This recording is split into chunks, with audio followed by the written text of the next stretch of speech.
Adriana Tudela responde con todo a los izquierdistas que defienden a la JNJ. Y se dice que estamos presenciando el fin de la democracia en el Perú, que estamos viviendo una dictadura parlamentaria que está copando todas las instituciones, queremos capturar a la Junta Nacional de Justicia para tener un sistema de justicia hecho a medida del Congreso, como si el Congreso fuese, digamos, una sola voluntad, lo cual es absurdo. Pero esto está alejadísimo de la realidad. La Junta Nacional de Justicia no es elegida por el Congreso de la República. El Congreso de la República solo tiene un mecanismo de control político que le permite destituir a los miembros que incurran en causa grave. El Congreso no tiene la facultad de nombrar a los miembros de la Junta Nacional de Justicia. Hay ciertos grupos que, digamos, se presentan como los abanderados de la democracia, pero en el fondo lo que están haciendo es atacar un proceso de control político que es parte de vivir en democracia, que es parte de la institucionalidad democrática. La congresista de Avanza País, Adriana Tudela, respondió con todos los cuestionamientos que un grupo político viene haciendo al Congreso de la República por el informe final que busca destituir a los integrantes de la JNJ. Tudela señaló que los que afirman que el Congreso pretende controlar la Junta Nacional de Justicia es un absurdo, pues el Ejecutivo no elige a ninguno de sus miembros. Tudela también indicó que la decisión de sancionar a la Junta Nacional de Justicia no es por emitir un comunicado, sino por tomar partido a favor de Zoraida Ábalos. Bueno, lo que pasó en la Comisión de Justicia es lo que suele pasar en cualquier comisión cuando se aborda una iniciativa legislativa o se plantea un informe.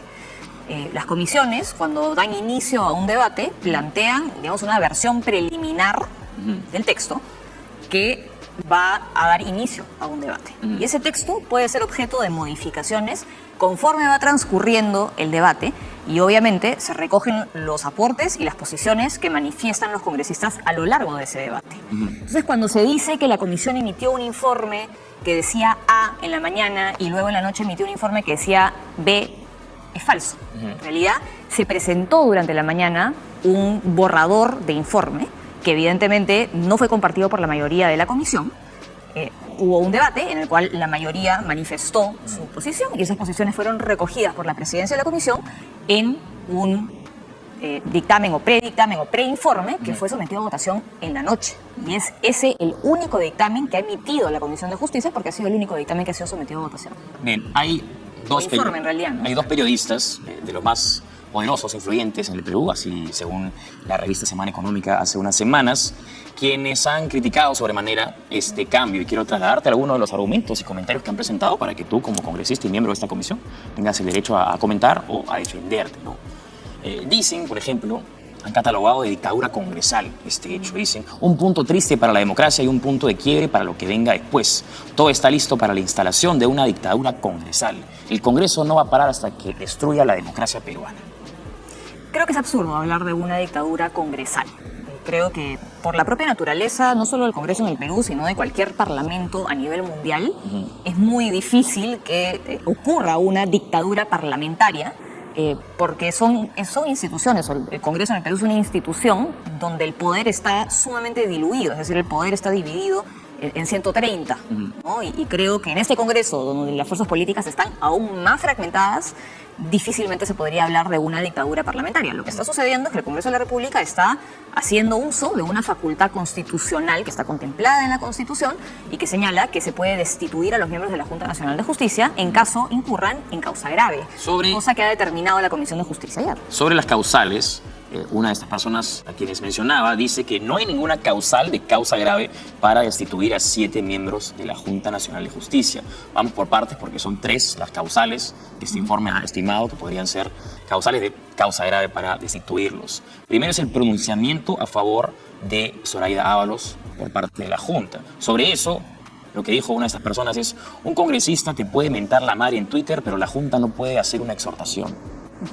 A ver, sobre ese tema, la comisión ha encontrado que los miembros, ha concluido en este informe que ya hemos votado, que los miembros de la Junta han incurrido en falta grave por 3 motivos, ¿no? El primero de ellos es el caso de la señora Inés Tella, que a pesar de que ya superó los 75 años que la Constitución establece como límite para pertenecer a la Junta, ha pretendido mantenerse en un cargo, aferrarse al cargo, y además ha recurrido a una serie de recursos legales bastante cuestionables desde mi punto de vista, ¿no? Entonces, ella pretendió pasar por encima de lo que la Constitución señala de manera expresa.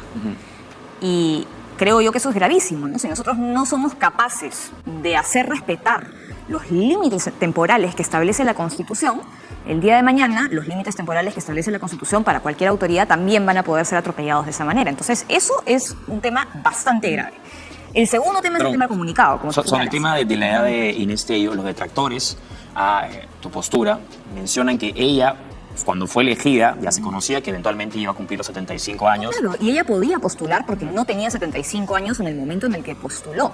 Pero si la Constitución dice, digamos, no hay lugar de interpretación, la Constitución dice que los miembros de la Junta tienen que tener entre 45 y 75. Si ella postuló con 73, podía postular, pero evidentemente no podía permanecer como miembro una vez cumplidos los 75. Y eso está establecido de manera bastante clara, blanco y negro, en la Constitución. Entonces, entrar a interpretaciones, originales respecto a lo que dice la Constitución de manera tan clara, me parece que no cabe, no tiene lugar en esta discusión. Otro argumento era que había un informe y además, de servir. Discúlpame, pero además este era un requisito que estaba preestablecido.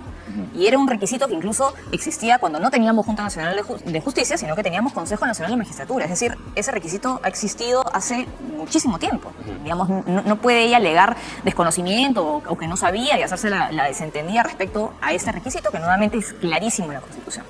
Otro argumento era que había un informe de servir que ellos habían considerado que no era falta, que podía continuar de 2020, 2021 por el entonces presidente. A eso me refiero cuando digo que se recurrió a ciertas como astucias legales, porque finalmente Servir no es un organismo que pueda hacer interpretaciones auténticas de la Constitución ni que pueda decir que la Constitución dice una cosa cuando claramente dice otra, ¿no? Entonces, pretender ampararse en un informe de un organismo que cumple un rol, digamos, más que nada administrativo, me parece que no corresponde y por supuesto que no puede prevalecer por lo que dice el texto expreso de la Constitución. Y me gustaría detenerme en el tema del comunicado, ¿no? Porque se dice que cómo es posible que se sancione a los miembros de la Junta por emitir un comunicado cuando los congresistas pueden, digamos, expresarse libremente. Sí. Lo que se sanciona no es que se emita un comunicado.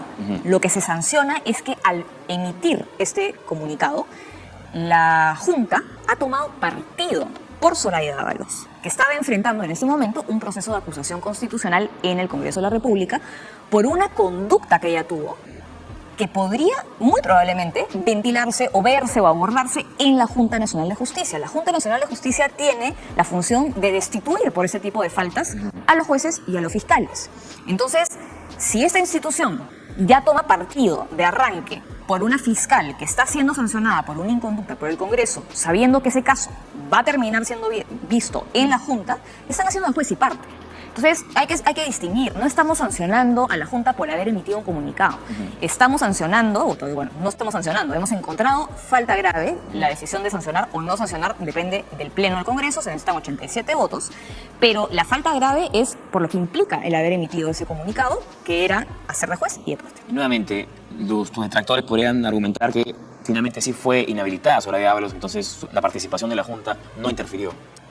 Bueno, pero es que eso no es lo que se está evaluando, ¿no? Y de hecho, el primer borrador de informe que se debatió en la mañana carecía, digamos, de esa rigurosidad porque se alegaba que no había habido ningún tipo de interferencia ni injerencia porque igual se sancionó a Zoraida Ábalos, pero es que no estamos evaluando si lo que hicieron tuvo éxito o no tuvo éxito. Estamos evaluando que hay un conflicto evidente ahí y que están haciendo nuevamente de juez y parte y están tomando partido por una causa que podría eventualmente ventilarse en la Junta Nacional de Justicia. La tercera causa es incumplir con presentar un informe anual al Pleno del Congreso.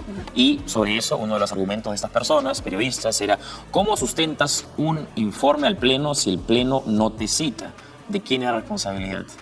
Bueno, evidentemente la responsabilidad funcional es de la Junta Nacional de Justicia. Ellos tienen que presentar un informe indistintamente de si es la Junta citada o no citada al Congreso. Digamos, uno no puede omitir lo que es un mandato expreso constitucional porque ahí no me citaron. Entonces, eso es algo que también he encontrado en la Comisión constituye una causa grave. Ahora, lo que sí quiero señalar es que la Comisión de Justicia no decide sancionar a los miembros de la Junta Nacional de Justicia. Ha encontrado que hay causa grave, falta grave en estos tres casos y finalmente va a ser el Pleno del Congreso el que decida si es que se aplica una sanción a los miembros de la Junta. Para eso se necesitan 87 votos. Ya hemos visto a lo largo de estos últimos años que conseguir 87 votos no es una tarea menor. Y además, digamos, esta votación no es en paquete, ¿no? Sino que cada miembro debe ser, digamos, individualmente considerado y el Pleno evaluar la responsabilidad individual de cada miembro. Porque ahí podríamos argumentar o hacer una distinción en el caso de la edad de la doctora Tello, si es que los otros miembros son cómplices por interpretar. Por supuesto, creo que hay algunos casos en los cuales hay mayor responsabilidad que en otros, ¿no? Sí. Bien. Luego, sobre estas causas, esta persona dijo, las causas son parte de una farsa, una pantomima, un asalto a un poder del Estado. Eso es absurdo, ¿no? Y se dice que estamos presenciando el fin de la democracia en el Perú, que estamos viviendo una dictadura parlamentaria que está copando todas las instituciones, queremos capturar a la Junta Nacional de Justicia para tener un sistema de justicia hecho a medida del Congreso, como si el Congreso fuese, digamos, una sola voluntad, lo cual es absurdo. Pero esto está alejadísimo de la realidad. La Junta Nacional de Justicia no es elegida por el Congreso de la República. El Congreso de la República solo tiene un mecanismo de control político que le permite destituir a los miembros que incurran en causa grave. El Congreso no tiene la facultad de nombrar a los miembros de la Junta Nacional de Justicia. Los miembros de la Junta Nacional de Justicia son nombrados por una comisión especial que realiza un concurso público. Y esta comisión especial está conformada por autoridades entre las cuales no hay ningún congresista. El Congreso no está representado en esta comisión especial. Y otra cosa que es importante también señalar es que si alguno de los miembros llegase a ser destituido por el Pleno del Congreso con 87 votos, entraría a reemplazarlo el accesitario. El accesitario es una persona que ha sido elegida al mismo momento que el titular. Y esta elección se llevó a cabo hace varios años atrás. Claro, porque el argumento de las dos personas que mencionaba es que quieren destituir a la Junta para elegir su propia Junta. No, porque eso es absurdo. El Congreso no puede elegir a la Junta. La Junta es seleccionada a través de un concurso público de méritos que es dirigido por una comisión especial conformada por una serie de autoridades. El Congreso no conforma a la comisión especial. Te cito lo mencionado por una de estas personas. Si son destituidos, se tiene que llamar a los titulares de 5 poderes del Estado que están en este momento controlados por el Congreso. El Tribunal Constitucional, la Fiscalía, el Defensor del Pueblo, el Contralor y 2 rectores de universidades. Entonces ya saben qué tipo de Junta van a elegir. Una que ya tenga un candidato interesante para la OMPE y para el RENIEC y que les permita controlar las elecciones. Me parece una afirmación bastante temeraria decir que estas 5 autoridades están controladas por el Congreso, que el Tribunal Constitucional está controlado por el Congreso, cuando el Tribunal ha tenido por lo menos 2 sentencias contrarias al Congreso de la República. Digamos, me parece bastante alejado de la realidad de los hechos afirmar que la Fiscalía, que el Tribunal Constitucional, que la Defensoría, que la Contraloría, que el Poder Judicial está controlado por el Congreso de la República. Bastante descabellada afirmación. Sobre la manera en la que fue aprobada, el día de ayer se dijo lo siguiente: se aprobó con cargo a redacción, o sea que no existe. El informe dirá lo que ellos quieren que diga y no las opiniones de sus propios técnicos. No, nuevamente, como te expliqué al principio de la entrevista, lo que se somete a debate al inicio de la sesión es un informe preliminar, un borrador de informe, que es sometido a cambios con el transcurso del debate y luego se vota, digamos, el texto final. Y, digamos, como hubo este cambio a lo largo del debate, no siempre es así. Finalmente es la presidencia de la comisión la que decide si adopta los cambios o no. Como se adoptaron los cambios, se aprobó un texto que contenía las conclusiones y el resto del informe se dejó con cargo a la redacción. Entonces, es por eso que se ha aprobado con cargo a redacción. Yo voté a favor con reservas por eso, porque finalmente yo estoy a favor de las conclusiones a las cuales llegamos respecto a estos 3 hechos y que sí había falta grave en relación a estos 3 hechos. Pero finalmente la comisión tiene que, digamos, hacer los cambios en el informe total. Eso es lo que falta. Luego también culpan al Congreso de la situación económica y dice, no hay seguridad jurídica. Por lo que sucedió ayer, no hay seguridad jurídica, no hay Estado de Derecho, no hay democracia, por consiguiente, no va a haber inversión privada. No, esto es absolutamente falso y algo que creo que es importante que quienes nos están viendo puedan tomar en cuenta, ¿no?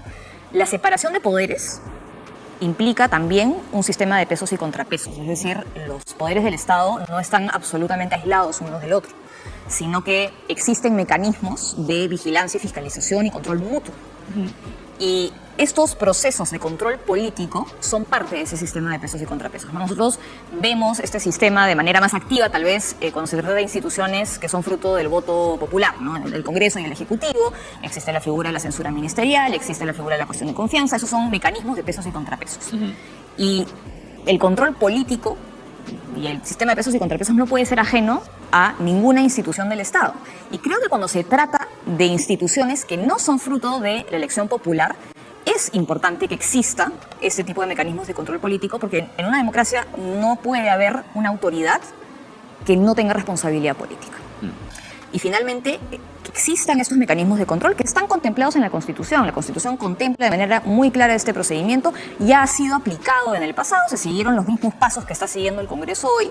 Son necesarios, porque nuevamente no podemos hablar de una democracia sin un sistema de pesos y contrapesos, ni podemos hablar de democracia si no hay responsabilidad política por parte de las autoridades. Y a mí me parece que hay ciertos grupos que, digamos, se presentan como los abanderados de la democracia, pero en el fondo lo que están haciendo es atacar un proceso de control político que es parte de vivir en democracia, que es parte de la institucionalidad democrática. Justo también ha salido un poco a la luz este discurso de que hay un amarrado en el Congreso entre Cerrón, Keiko y Acuña. No se habla del Fuji-Cerro-acuñismo. Y se están diciendo que lo que une a Keiko, Cerrón y Acuña es el deseo autoritario de destruir el sistema de justicia, y lo que se atreven a decir es que algunos casos, como el caso Lavajato y los cuellos blancos, podrían verse perjudicados con la remoción. Bueno, yo creo que el caso Lavajato se ha visto perjudicado por otros actores, ¿no? Creo que el equipo especial Lavajato no ha cumplido una labor particularmente descartable, pero nuevamente, pretender decir que el Congreso va a copar el sistema de justicia porque estamos determinando que hay causa grave y podría el Pleno decidir destituir a algún miembro de la Junta, es absurdo, porque el Congreso no elige a los miembros de la Junta, y si es que alguno de los miembros terminara siendo destituido, entraría a tomar su lugar el accesitario que fue elegido hace varios años atrás, cuando ninguno de los congresistas que estamos hoy en el Congreso habíamos sido elegidos. Bien, luego esta imagen también ha generado cierta suspicacia. Luis González Posada lo que dice es: ¿qué hacía vicepresidente de la Junta con Almagro pidiendo apoyo para que respalde el acto ilegal de violar la Constitución para jubilarse? Bueno, lo que ya mencionábamos, ¿no? Entonces, esto sugiere algunas teorías de que la Junta, en caso sea removida, va a acudir a un organismo internacional. Bueno, estarán en libertad de hacerlo, ¿no? Pero creo que Almagro y los demás miembros de la OEA tienen que comprender que la independencia de poderes nuevamente viene de la mano con un sistema de pesos y contrapesos, y que no puede existir autoridad pública que esté exenta de responsabilidad. Y finalmente, creo que todas las autoridades tienen que hacerse responsables por sus actos, y si incurren en faltas tienen que haber consecuencias respecto a esos actos. Parte de la teoría, justamente mencionando los organismos internacionales, lo que decía una de estas personas es: este es un proyecto de Montesinos de retirarnos de la competencia contenciosa de la Corte Interamericana.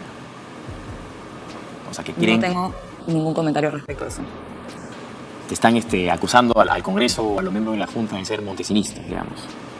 Es absurdo, y nuevamente creo que el señor Aldo Vázquez y cualquier miembro de la Junta está en libertad de recurrir a las instancias que consideren pertinentes, pero nuevamente creo que es importante que respetemos un sistema de pesos y contrapesos que es indispensable para poder realmente hablar de democracia. Y a mí me preocupa mucho cuando veo a ciertos grupos decir en nombre de la democracia que en realidad no debería existir espacios de responsabilidad política, ¿no? Y sobre todo digo esto porque creo que esto de que el Congreso ataca a la democracia si sanciona a algún miembro de la Junta no es un hecho aislado. Yo veo que hay una corriente por parte nuevamente de ciertos grupos que poco a poco abogan cada vez más por quitarle al Congreso ciertas facultades de control político o la facultad de tomar ciertas decisiones, como elegir a los miembros del TC, por ejemplo, ¿no? ¿Cuándo se va a votar Pero eso? creo que en el fondo lo que están planteando con esto es quitarle ese poder al Congreso y dárselo a personas que no han sido elegidas, que no tienen representación y que por lo tanto no tienen responsabilidad. Y creo que el Congreso muchas veces puede tomar decisiones equivocadas, pero finalmente el ciudadano puede hacer responsable a los congresistas. ¿Hay fecha para votar eso en el Pleno? No hay fecha aún. Y otra cosa que se ha dicho, Se decía que se iba a votar hoy día. creo yo con la intención de desinformar, es que esto se iba a votar hoy. Eso en ningún momento ha sido ni siquiera considerado por ningún miembro de la Comisión de Justicia. Esto tiene que cumplir sus plazos de publicación. La próxima semana es la semana de representación, así que si esto se ve, tendrá que ser luego eso. Muy bien, amigos, Informativo Perú, entonces hemos visto que la congresista de Avanza País, Adriana Tudela, ha respondido punto por punto a los cuestionamientos que se vienen haciendo al Congreso de la República, todo lo que se dice en redes sociales, el supuesto copamiento del poder por parte del Congreso de la República, todo esto ha sido respondido por la congresista. Déjanos tu opinión, queremos saber qué opinas tú con respecto a lo manifestado por Adriana Tudela. También comparte este video y por supuesto suscríbete a nuestro canal informativo Perú. Nos vemos en un siguiente video.